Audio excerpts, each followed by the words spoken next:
What is up? What is up? Welcome to a brand new episode of our podcast, DCC Podcast Degrees Couch Chronicles.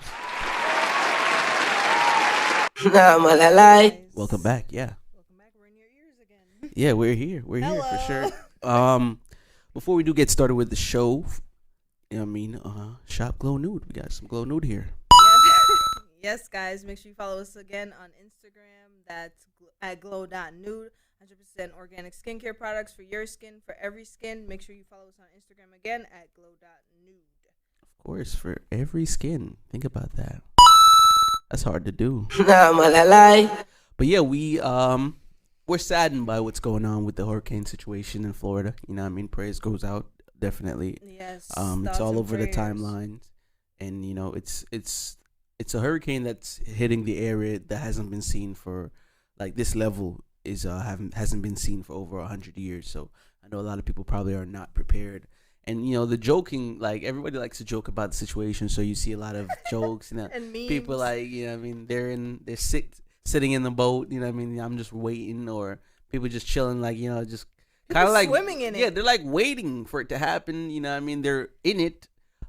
There's a lot of people misplaced, 3 million misplaced from their houses, you know what I mean, 11 dead, I read, rest in peace.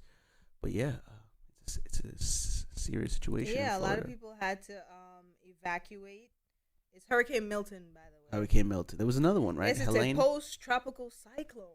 What is that? Whatever that means, man. A post-tropical cyclone? A post-tropical cyclone.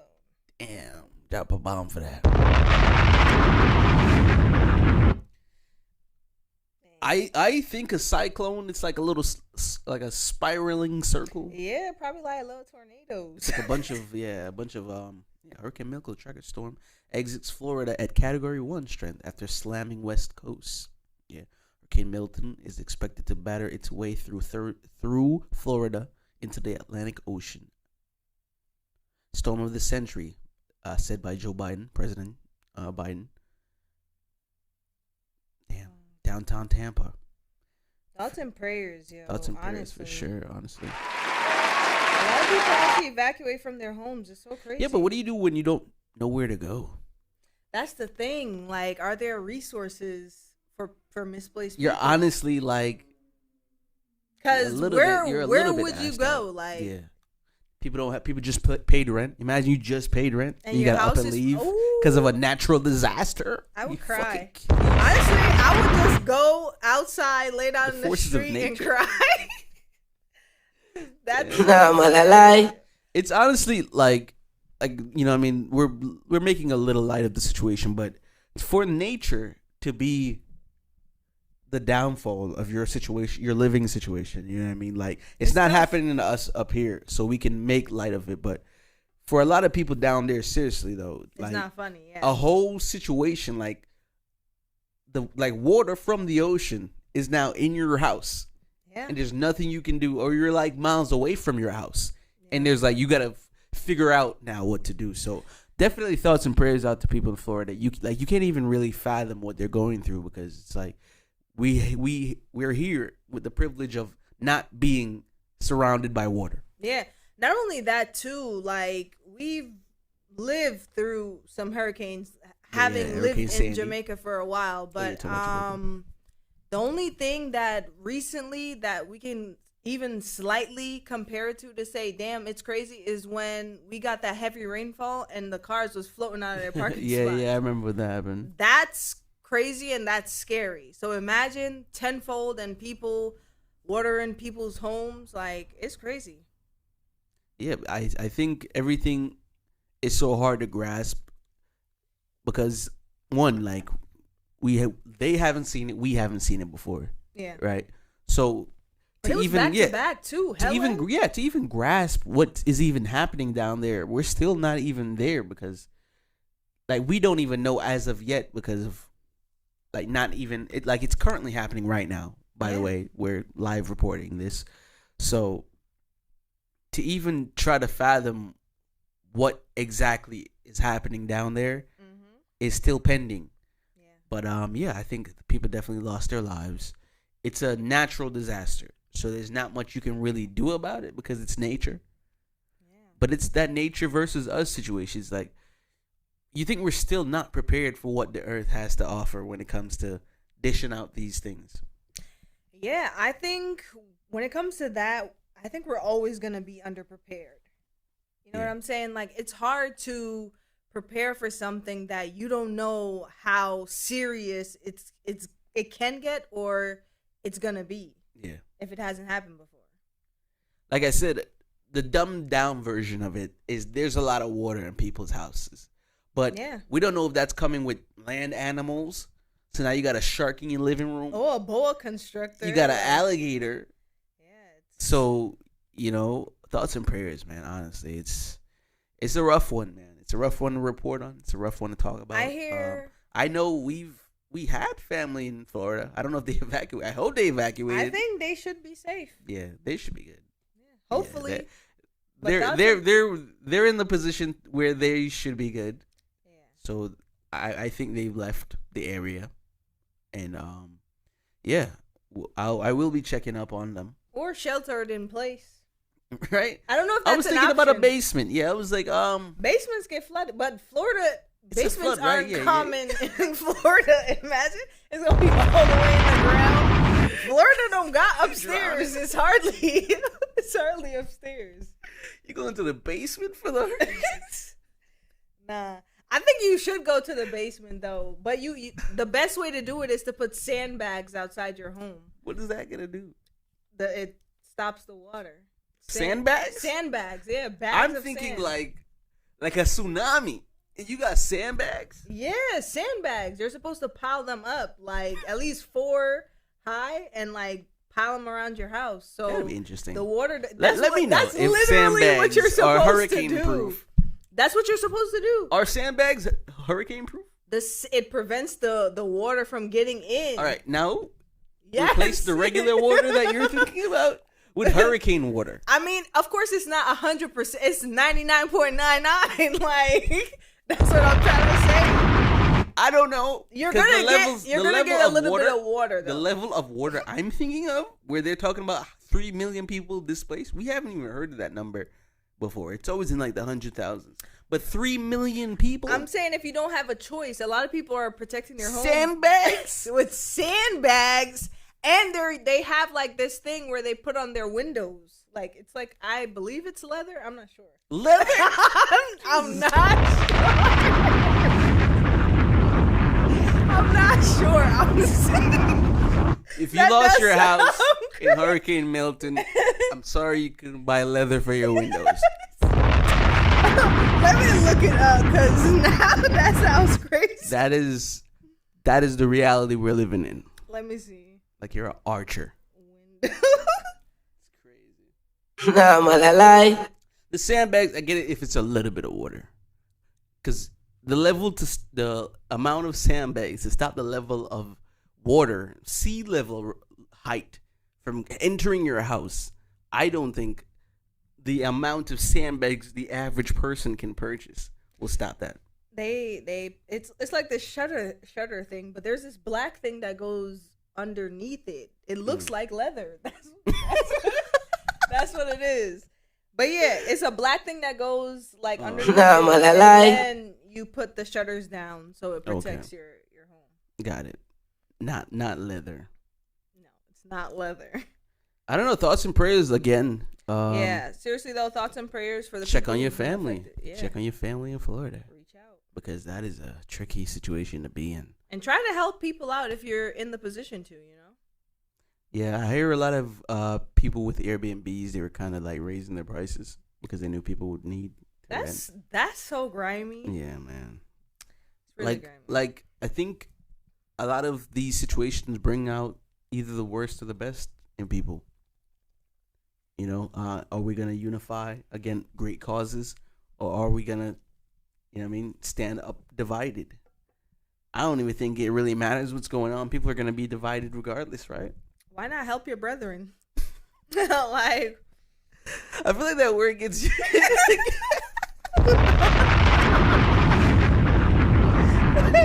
Because it teeters the line on being brother. So it's like, I'm not your brother, but I'm your brethren. You get me, right? Nigga with brethren. Imagine white people did that. Look at all these brethren in here. You're not allowed to date all these brethren. Stop bringing all these brethren to our house. I think that'll make it. Sounds worse. It's like, right? That's like saying you brother. It sounds worse, right? Why does it sound worse? Yeah, man. Oh, man. How did we get here?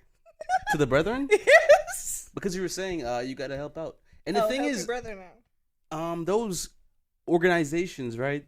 First Cross. Red Cross. Right, they have limits. Red Aid, First Cross, whatever it is. Blue Cross Blue Shield. All these companies, right? I think that's what it's called. Let me see. Hurricane Company. Oh, they have a hurricane aid, right? Yeah. Let me see. I think a lot of the times when you go to CVS or a Stop and Shop, they ask you, do you want to donate? And it's always like, the rest of the change. You got a receipt that says $12.54. They're like, do you want to donate 46 cents? It's always not that. It's never for like the peace programs. Oh. You reading what it's for. It's like, what is this? The programs, let me see. UNICEF have one. FEMA. What is FEMA? FEMA help.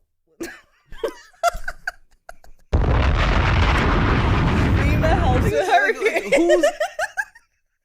What are these things? These are the programs. I said I was going to look for hurricane aid. Yeah, but the thing is, all right, you're naming these things, right? How come your average person has no idea, like... No, they know who UNICEF is.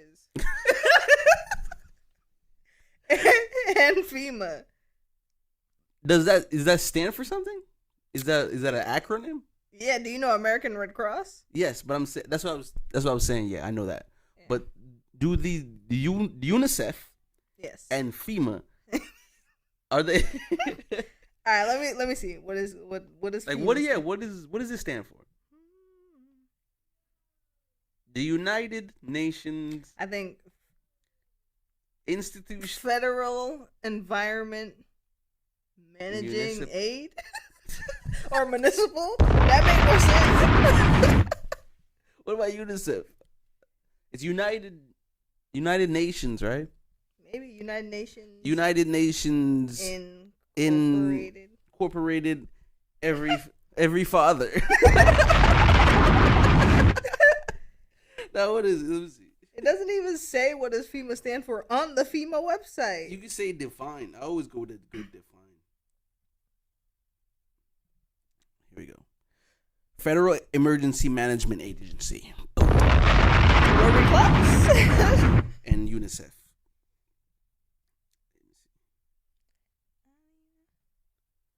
The United Nations Children's Fund.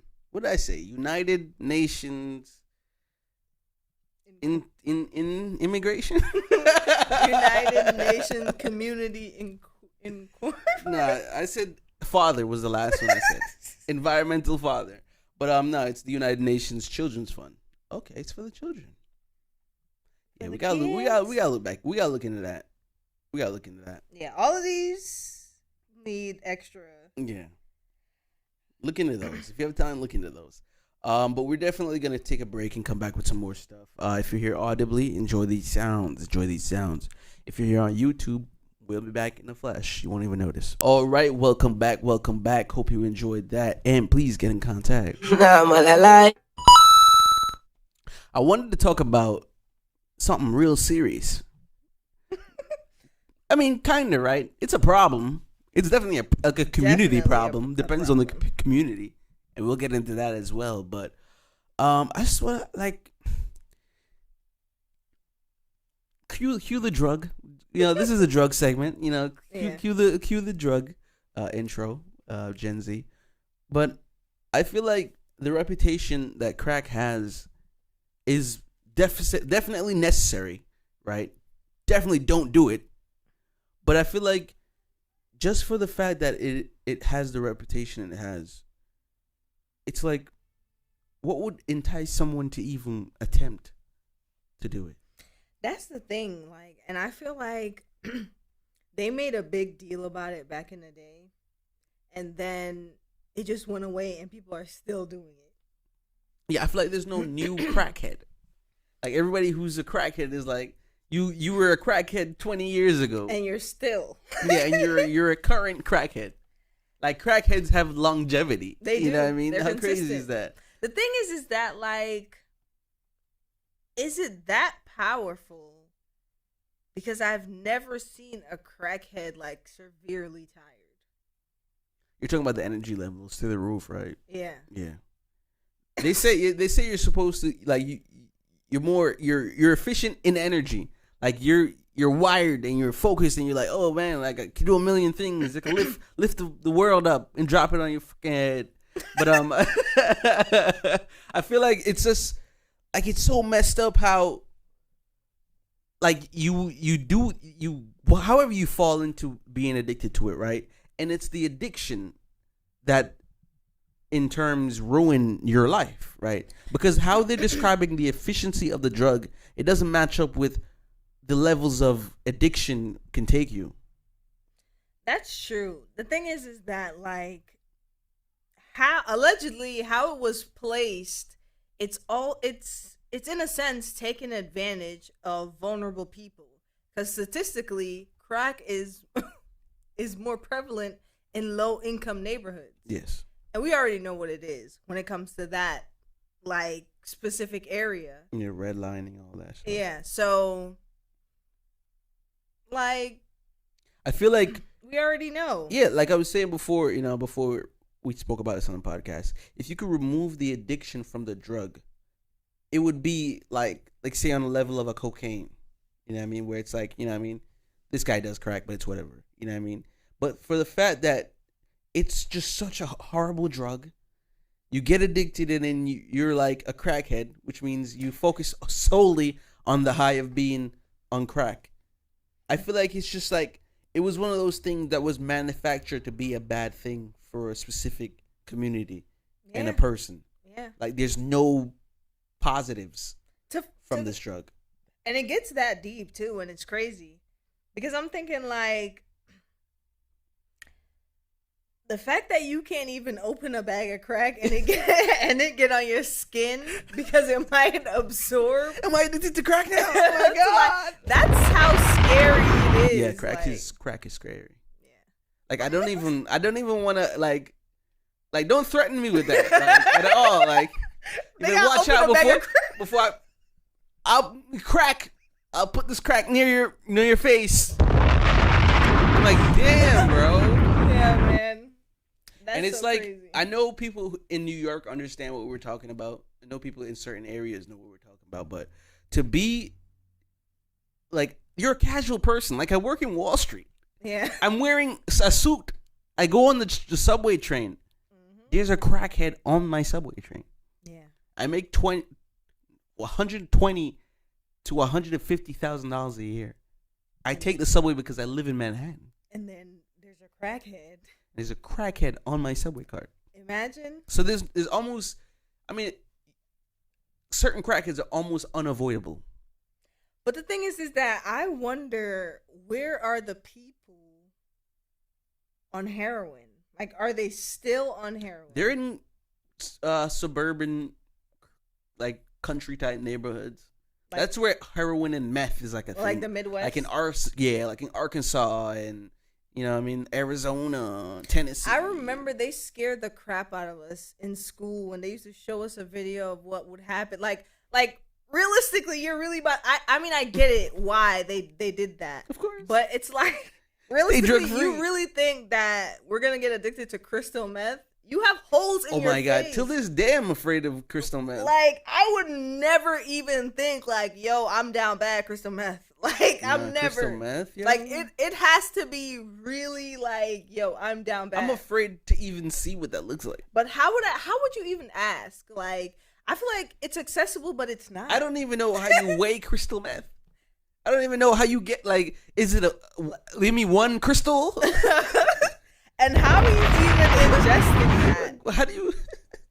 How do you ingest? I know nothing about crystal meth. I know nothing. I have no knowledge on crystal meth. But the thing is, I'm about to make this educational. I'm on the side where we should make it so prevalent to people that it's not taboo. Like, I feel what do you mean?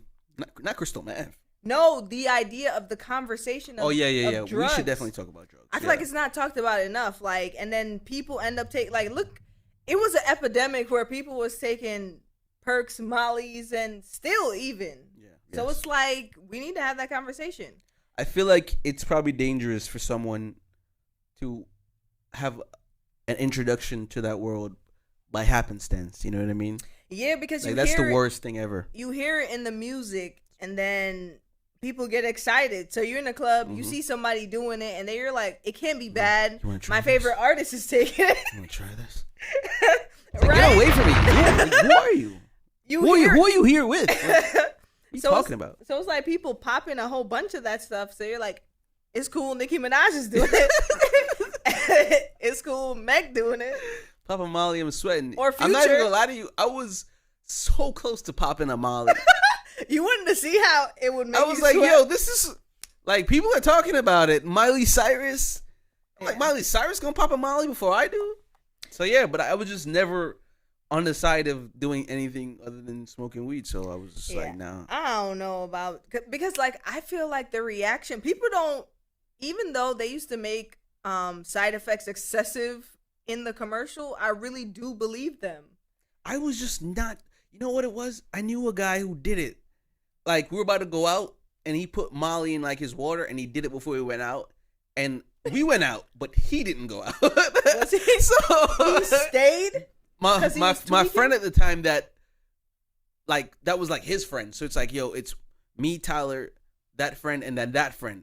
Mm-hmm. So it's like, initially 4 of us. It was like, yo, we're all gonna go out. Right. But he was like, yo, I'm gonna pop this Molly though, because like it's the new thing. Everybody's like popping Mollies now, and I was like, oh shit, okay. And then he popped the Molly. Like, that was, you know, we were in my apartment at the time, and I was like, all right, shit, like, we're gonna give it like 30 minutes, I guess. Like, so we're here smoking, you know, waiting for his Molly to pop. Kick in. Then he just started sweating, started taking off his shirt. Me and Ty looked at each other like, all right. Like, no. So yeah, we're like, all right, bro. Like, so we left, and we left him with his mans. It's like, I don't know what ended up happening, but I was just like, yeah. No, I don't think so. I don't think we're gonna do that. I think what needs to be talked about as well too is peer pressure, man. Like, but it's not even about the peer pressure, because it kind of is a little bit, but it's your own curiosity. It's like, that's the thing too. I knew this guy. I grew up with this guy. It's like, but the way he's doing it, I feel like I should probably do it too. But that's what I'm saying. It's the way that people feel, like the way that people express how they're gonna do it would make you enticed to try it. So it's like peer pressure. Is that peer pressure though? Yeah, because okay, you're peer pressuring yourself. Essentially, but with their coercement. You don't think so? But not really coercing you if they're not deliberately like, hey, try this. But I just explained a situation where him doing it made me think I could do it before I saw the. But I'm not talking about that situation. I'm saying overall, though, peer pressure needs to be talked about, because when it comes to drugs and people, they talked about it when they're having the drug conversation. It's a peer pressure conversation. I feel like back in the day, no one's like, all right, so I'm gonna talk about how fun drugs is. It's like, yo, people are gonna peer pressure you into doing drugs. It's never the conversation where it's like, all right, so this is the type of drugs you should try. These are the drugs that are bad. You know what I mean? It's never like a light conversation. So you think it should be like that? Like, I don't think it. I'm saying I think the conversation with drugs is the conversations with peer pressure. They talk about it as if someone is going to get you to do it. It's not about you doing it. You get what I'm saying? I think there should be real conversations about you doing it, because what they should say, yo, there's going to be a time where you probably do a drug and you like it, and now you're addicted to it. So you need to keep in mind that, yo, you might get addicted. So is this something that you would want for yourself? And I feel like that's the realism that needs to enter these conversations. Of course, yeah. That's what I'm saying. I feel like having the conversation about drugs it's the basic. It's always it's the basic. Hey, people are gonna try to get you to do different drugs and stuff. Just say no. You know what I mean? That's the conversation. Yeah, like that's it's a peer pressure conversation. But then it leads into peer pressure because if you say no and somebody be like, "Come on, man," like, "Come on, man," no means no. Like, yo, no means no. Why do people do that? Like, you sure? Come on, man. It's like, yo, I said no. It's Full House stuff. Peer pressuring me. But for real though, man. Yeah, it's hard to talk, of course. Like we were talking about this too. Like it's hard to have a conversation. So it is hard to have a conversation, but I feel like when it comes to yourself and your internal monologue, you need to realize, yo, what happens if I get addicted to this drug? Like, so you need to ask yourself a lot of questions for sure. Yeah. For sure. Yeah, we're gonna close that out. Intervention for your family. Yeah, that means. And for yourself. Yeah. You know, take a look in the mirror. Don't be that guy. Take a look in the mirror. But we're gonna get to what I like to talk about. If we do have anything, I don't even know if I have anything, but we'll find out.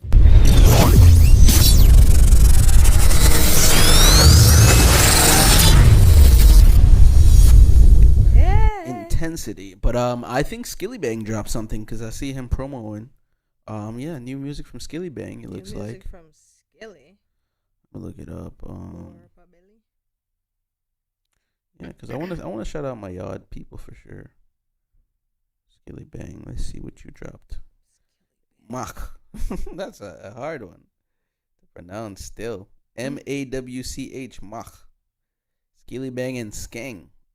Not so, this nigga got his whole teeth grilled out. Yeah, I saw that too. He was on live. I hopped in his live. I was like, yo, Skillibeng looking like dude Dennis. Nah, malalai. Somebody else dropped something. I was checking it out, but I forgot their name. Damn, let me see if I can find it real quick.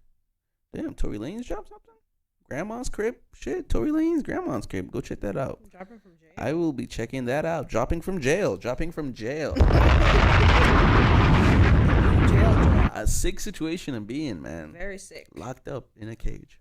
Consequences. But that's it. That's our episode for today. Make sure you subscribe on all our platforms. You know what I mean? Subscribe on YouTube. Follow on Instagram. Check us out on TikTok. Yeah, we're here. We're everywhere. You know, Shop Glow Nude. Shop Glow Nude, definitely. And that's it. Shop Glow Nude. At Nude. Prayers out to people in Florida. You know what I mean? Thoughts and prayers. Help in anywhere you can. Help your brethren. For sure. Help a brethren. And as always, reward ourselves. Reward everyone outside. Be safe out there, guys. Peace.